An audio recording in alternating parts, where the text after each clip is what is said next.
بسم الله والصلاة والسلام على رسول الله. مرحبا بكم البنات. اليوم بإذن الله راح نبارطاجي معاكم وصفة البرجر.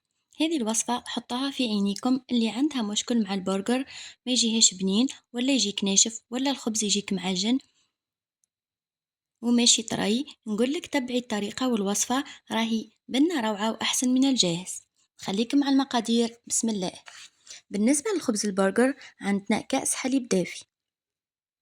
أنا عندي هذا الكاس كيلت بيه، راح نكمل نكيل بيه الفرينة. عندي بياض بيضة، عندي ملح اللي هو ملعقة صغيرة، عندي كيس خميرة الحلويات، عندي ملعقة كبيرة خميرة الخبز، عندي 3 ملاعق زيت نباتي، زيت المائدة عادي، عندي ملعقة كبيرة لحظة اللي هو حليب بودر، عندي ملعقة كبيرة سكر، وهنا عندي ملعقة كبيرة زبدة بدرجة حرارة الغرفة، نديرها في الأخير خلاص.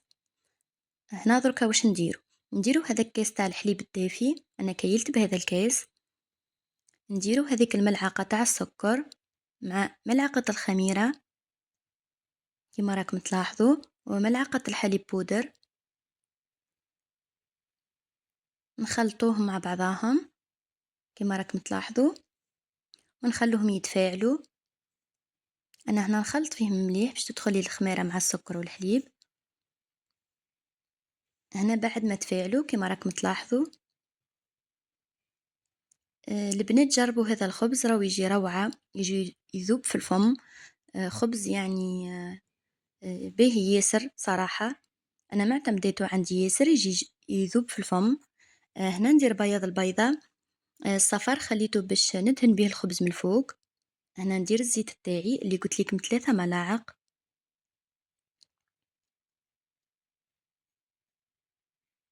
هنا راح ندير كيس خميرة الحلويات، وفي هذه المرحلة ندير الملح. درك نخلطها مع بعضهم شوي كما راكم تلاحظوا. الزبدة راح نديرها هي الأخيرة خلاص، ما هيش دركة في آخر مرحلة. بالنسبة للفرينة يا البنات، فرينة لازم تكون مغربلة. أنا هنا خلطت هذاك المكونات كامل باش يتجانسوا مع بعضاهم. نفس الكأس اللي كيلت به الحليب نكمل ندير به 3 كيلات فرينة. بالنسبة للفرينة قلت لك مغربلاها، بالنسبة ليا أنا نغربل مرة واحدة ونعمر هذه في البواط تاع الاستعمال اليومي، وكل ما تفرغ نزيد نعمر، نغربل ونعمرها. هذا الكأس الأول، ونديرو الكاس الثاني. جربوه يا البنات هذا الخبز، راهو روعة. كما تقدروا تحتفظوا به في المجمد، بعد لا يبرد تديروا له بابي فيلم والساشيات اللي خاصة بالثلاجة وتدخلوهم وتجبدوهم قبل بساعة أو ساعتين قبل التحضير. كما تقدروا تعتمدوه كمشروع. هذا خبز ناجح. أنا هنا كنت دخلت هذوك من 2 كيسان تاع فرينة. درك نبداها العجانة تاعي البيتران، درك نخلطهم شوي وبعد نزيد هذاك الكاس الثالث كما راكم تلاحظوا. أنا خلطتهم شوية برك. كملنا الكاس الثالث، مقادير مضبوطة يا البنات. كأس حليب مع 3 كيسان، كيلي بأي كاس تحبيه.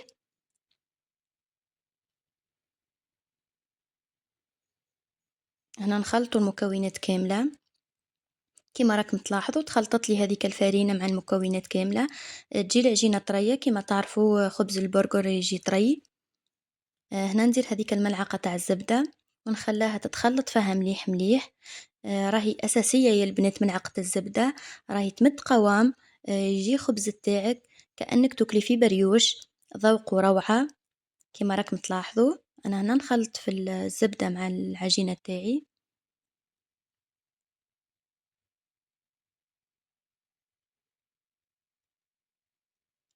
مقادير مضبوطة، وصفة ناجحة 100%، يعني مستحيل ما تنجحش معاك.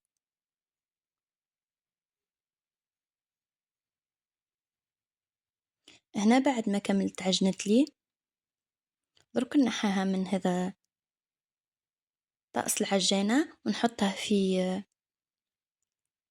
باسينة تقفل كما راكم تلاحظوا أو حافظة. أنا عندي هذه الحافظة تقفل باش نخليها تخمر. شوفوا قوام العجينة جت روعة، جت ليس ملساء. أنا هنا بعد ما خمرت لي العجينة كيما راكم تلاحظوا راهي ضاعف الحجم تاعها ياسر يا البنات. ما تشوفوش هذاك الحافظة تاعي راهي كبيرة. نمسح سطح العمل، أنا كنت غسلته ولكن زدت نتأكد نمسحه. نهبطوا الخمور لهذيك العجينة ونوزنوهم. بالنسبة ليا أنا وزنتهم 65 لأني راح نديرهم للدار، وكانكم نتوما راح ديروهم كمشروع يعني ميني برجر. ديروهم 40 جرام. كاين اللي يديرهم 30 بصح أنا 30 يجوني صغار ياسر، 40 حجم باهي. كيما راكم تلاحظوا أنا درتهم 65. درك نكمل نوزنهم كامل كيما راكم تلاحظوا. أنا هنا وزنتهم كامل.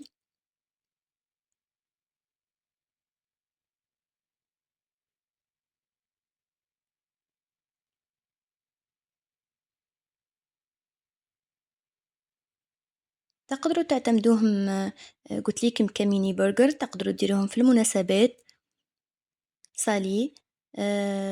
هنايا البنات بعد ما وزناهم كامل درك كيما تلاحظوا فيا لموهم ولا وزوهم كيما راكم تلاحظوا ما بين يدينا باش يجي الشكل باهي. انا هنا درك نديرهم في البلاط تاعي اللي كنت دهنته بالزبده كيما راكم تلاحظوا. شوفوا طريقه اليد كيفاش قاعده نكور بيها باش يجوا كامل كيف بعضاهم. بعدوهم على بعضاهم يا البنات درك يزيدوا يخمروا كي يزيدوا يدخلوا الفور يطيبوا قادرين يلزقوا لكم في بعضاهم. بعدوهم باش ما كي يلزقوا يجي شكلهم مش مليح. كي تبعدوهم تجي كل وحده وحدها. انا هنايا البنات حاجه لازم نديرها لازم نهبطهم شوي لانه تعرفوا درك يزيد يتنفخ ما نحبوش يجي معجن ياسر، نحبو ماهوش كبير ياسر ماهوش صغير. هذاك اللي كيلت بيه راح نكيل بيه صدر الدجاج. حبيتهم يجيني قد صدر الدجاج قد الخبز تاعي. انا هنا بعد ما خمر الخبز كنت خليته تقريبا حكم لي 20 دقيقه في الخمور. نجيب هذاك صفار البيضة اللي خليناه من العظمة اللي درناها داخل العجينة. أنا زدت له شوي حليب للأمانة. ندهنه غير بالعقل يا البنات باش ما نهبطوش الخمور تاع الخبزات تاعنا كيما راكم تلاحظوا. بالنسبة للتزيين تزيين اختياري يا البنات. بالنسبة لي أنا درت سينوجي اللي هو حبة البركة، درت جلجلانية اللي هي السمسم، ودرت زراعة مخلطة اللي فيها جلجلانية فيها سينوج فيها بذور الشيا فيها زراعة الكتان وفيها الشوفان. كيما تقدروا ديروا كل حاجة وحدها. كاين اللي يحب يدير زراعة الكتان شوفان وحده بذور الشيا. كيما راكم تلاحظوا أنا درتهم كامل حطيتهم طابو على 180 درجة من التحت كي حماروا من التحت حليت عليهم من الفوق حتى حماروا. ثاني سر يا البنات أول ما يخرج الخبز بتاعنا من الكوشة أو الفرن نغطوه. أكيد إنكم تغطوه باش يطرى الوجه تاعو يجيك مقطن كيما راكم تلاحظوا. أنا هنا غطيته حتى برد. شوفوا الخفة، شوفوا يا البنات جا إسفنجي جا روعة صراحة. هنا كامل طابولي حمر على حبة جو كامل قد بعضاهم كيما راكم تلاحظوا. خبز ناجح 100%. إن شاء الله تجربوه وتخلوا لي رايكم في تعليق. أنا هنا جيت نحل معاكم واحدة باش تشوفوا الخفة تاعو. ذوقه جاي يهبل يا البنات كأنكم تاكلوا في بريوش جاي يذوب في الفم خير من تاع المحلات بألف مرة. نديروا حاجة على عينينا حاجة على بالنا بها وش كاين في وسطها. أنا هنا راح نحل معاكم واحدة. نصيحة أخرى يا البنات ما تحلوش وهو سخون خلوه حتى يبرد. كيما راكم تلاحظوا شوفوا لي هذاك القوام هذيك الخفة مع ذوق الزبدة اللي زدناه في الأخير جا تحفة صراحة.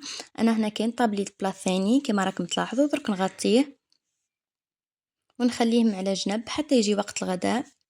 بالنسبة يا البنات لصدر الدجاج راح نعطيكم خلطة تعتمدوها وتدعولي. خلطة عجيبة يا البنات مذاق روعة كأنك تاكلي في لحم الخروف مش سكالوب. أول حاجة عندي شحمة الشحمة اللي تجي في الكلوة. يا البنات ديروا طرف فقط. أنا هنا درت نصف صدر الدجاج درت هذه الكمية وانتوما كي تزيدوا صدر الدجاج ضعفوا الكمية تاع الشحمة راهي هي اللي تمد بنة يا البنات روعة، ويجيكم الصدر الدجاج تاعكم ذايب، ما يجيش هذاك الناشف هذاك اليابس. عندي 3 سنات ثوم كيما راكم تلاحظوا، عندي بصلة، وعندي قرن فلفل أحمر، هذاك حلو يا البنات ماهوش حار، يمد ذوق روعة ولون جميل جدا، حتى مذاقه باهي. نروحو نرحوهم شوي كيما راكم تلاحظوا. درك نحط صدر الدجاج تاعنا. عندي ملعقة صغيرة مطارد. بالنسبة للفاحات كيما راكم تلاحظوا أنا درت المطارد. بالنسبة للفاحات عندي ملح، عندي زيانة حلوة اللي هي بابريكا، وعندي راس الحانوت اللي هو فاح مشكل، وعندي كرك. بالنسبة للفاحات يا البنات كل واحد يدير حسب ما يحب، يعني اختياري. تقدروا تزيدوا زنجبيل، فاحات تاع الدجاج. هنا يا البنات راح نزيدوا مكون آخر سحري اللي يزيد لينا طراوة على طراوة، اللي هو ملعقة لا شابلير الخبز المرحي. كما راكم تلاحظوا أنا كنت دايرته في المنزل، كنت مفوحاته، كل ما يفرغ لازم ندير لأني نستعمله ياسر. هنا نخلط هذا من المكونات كامل مع بعضاهم. راهي تتبيلة يا البنات خاصة الشحمة، خاصة الشحمة يا البنات زادت له مذاق خيالي. جاء قطن، ما يبانش صدر الدجاج خلاص، ما لأنه كما تعرفوا صدر الدجاج ناشف، لكن هذه التتبيلة مع هذيك الشحمة والفلفل مدلو مذاق روعة كأنك تاكلي في اللحم. أنا هنا كيلته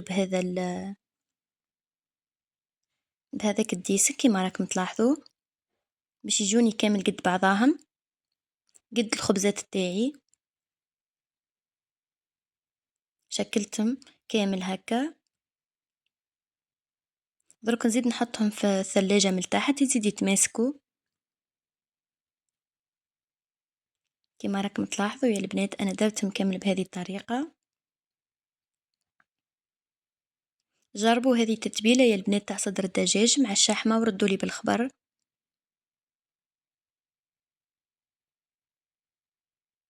انا هنا كملتهم كامل، درك نغطيهم وندخلهم للثلاجة حتى وقت الغداء كيما راكم تلاحظوا. الآن جت للصلصة اللي حنديرها في وسط البرجر تاعي. كيما راكم تلاحظوا عندي مايونيز، عندي كاتشوب، وعندي فرماج للطلاء. بالنسبة يا البنات لهذه الصلصة ديروا فيها واش تحبوا، تحبوا تزيدوا المطاردة، تحبوا تزيدوا فاحات، كيما تقدروا تزيدوا بصل، كل واحد يدير حسب الرغبة. أنا اكتفيت بهذه الخلطة، يعني ماهيش مقيدة هذه الخلطة، كل واحد يدير حسب الرغبة. أنا هنا درك ندخل هذا من المكونات كامل في بعضاهم مليح مليح، ونخليها حتى هي على جنب حتى نجي نشكل معاكم هذا ساندويتش.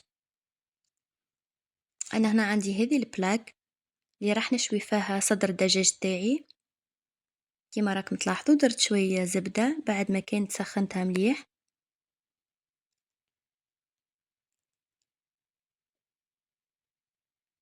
جبت صدر الدجاج تاعي من الثلاجة، لقيته متماسك ساعدني في الخدمة كيما راكم تلاحظوا.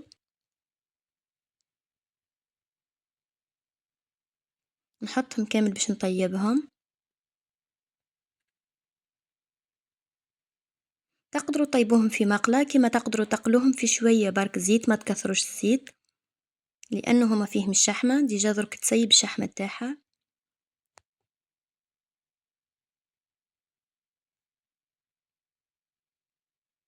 شوفوا اللون تاعها يا البنات جا روعة، حتى المذاق جا مذاق خيالي صراحة. أنا هنا درك نقلبهم بعد ما كانوا طابولي من تحت كما راهو موضح في الفيديو. كما قلت لكم يا البنات تقدروا تعتمدوها كمشروع، ديروهم ميني برجر صغار. الآن عادوا مطلوبين بكثرة، خاصة في الأعراس والمناسبات، الخطبة، ختان. أنا هنا جيت نحمص الخبز تاعي، نمدلو هذيك القرمشة من الداخل كما راكم تلاحظوا، ياخذ هذيك التحميرة الباهية. حمروا كل زوز مقابلين بعضاهم باش ما تغلطوش فيهم. أنا هنا جيت باش ندير الجبن تاعي تاع الشرائح كما راكم تلاحظوا.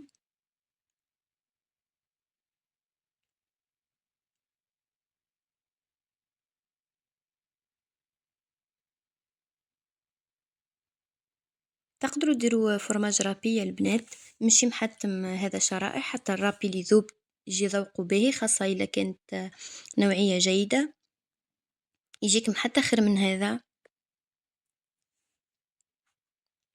هنا جا وقت اني نختم معاكم الخبز تاعي. كما راكم تلاحظوا درت هذاك لاصوص اللي كنت خدمته معاكم، درته في الطبقة التحتانية والفوقانية كما راكم تلاحظوا. بالنسبة لهذاك البصل يا البنات، انا كنت كرملت البصل، راني نعتمدو في كامل لي ساندويتش تاعي، مد واحد المذاق روعة. بعد ما قصيت البصل تاعي شرائح، حطيته يتقلى في قليل من الزيت فقط مش ياسر، ونخليه حتى يتكرمل ونملحوه في الاخير خلاص. ما نملحوش المرة الأولى باش ما يسيبش الماء تاعو. عندي طماطم وعندي سلطة، وهذاك صدر الدجاج تاعي كما راكم تلاحظوا. هنايا البنات نخليكم مع التزيين وطريقة تقديم الصحن. أهم حاجة في نجاح البرجر هي التتبيلة المتوازنة وطريقة الطهي الصحيحة، وهكذا نتحصلوا على برجر شهي. إذا عجبكم الوصفة ما تنسوش تدعموني بالإعجاب والاشتراك في القناة وتفعيل زر الجرس، وخلولي رأيكم في التعليقات. بالصحة والفرحة، كانت معكم بنت الدار. نشوفكم في وصفات وروتينات جديدة إن شاء الله. السلام عليكم ورحمة الله تعالى وبركاته.